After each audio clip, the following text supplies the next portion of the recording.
Part 4, saving and investing. So these are the questions I want you to think about. Are you undersaved? Are you investing? Where are you putting your money? Where are you putting your margin at? Where are you putting your overflow at? Right? See, because listen, me and wifey create overflow, we create margin, but we didn't know where to put it, right? Or, well, now let me say it like this. We knew where to put it because we had the information when we was younger.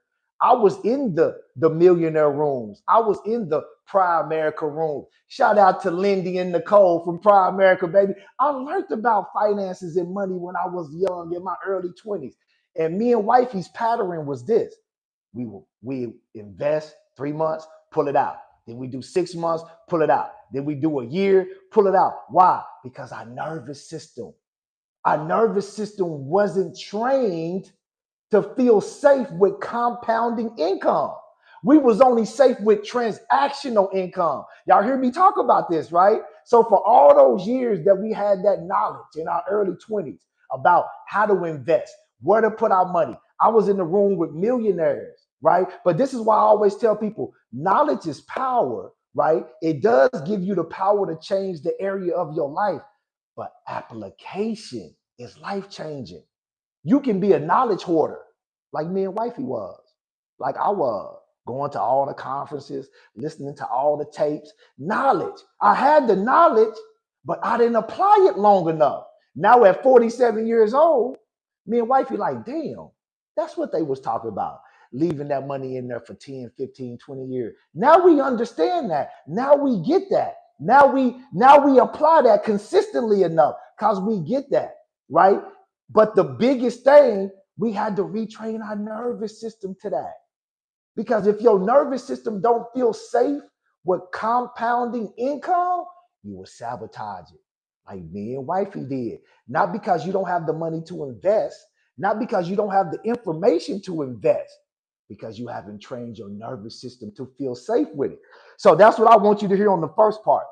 The second part, I want you to hear the biggest investment that you could ever make is not in the stock market or stocks and real estate, right? Those are good, those are big, but it's in yourself. That's the biggest investment, good people. Okay, let me say it like this. If somebody gave me $100,000 today, cash, and I was just starting out with all these ideas that I have now about Dirty BU network and all that, but I didn't have none of this stuff going, guess where I put that $100,000 at? I wouldn't put it in the stock market. This is just me personally. Somebody else might do something different. From what I know right now, at 47 years old, I wouldn't put it in the stock market. I wouldn't put it in real estate. You know where I invest that money at? In myself, in my gifting, my calling, my purpose, my ideas, right? My plan, my vision, in myself. I will put that 100K in myself, in my plans, in my gifting, in my calling.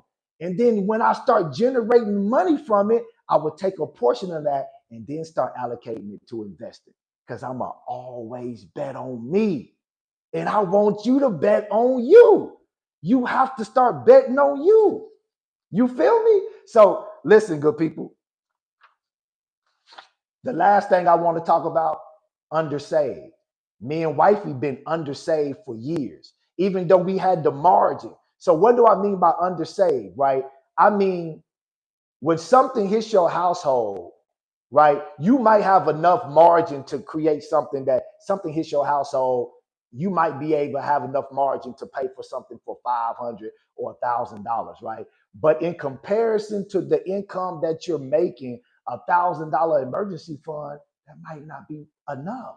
You might be undersaved, right? If you're making $10,000 a month, or you're bringing home $10,000 a month, or 15 grand a month, $1,000 emergency fund is not enough, because something that's unexpected in your household expense, it might be an average cost of $2,000 or $2,500 because the income level.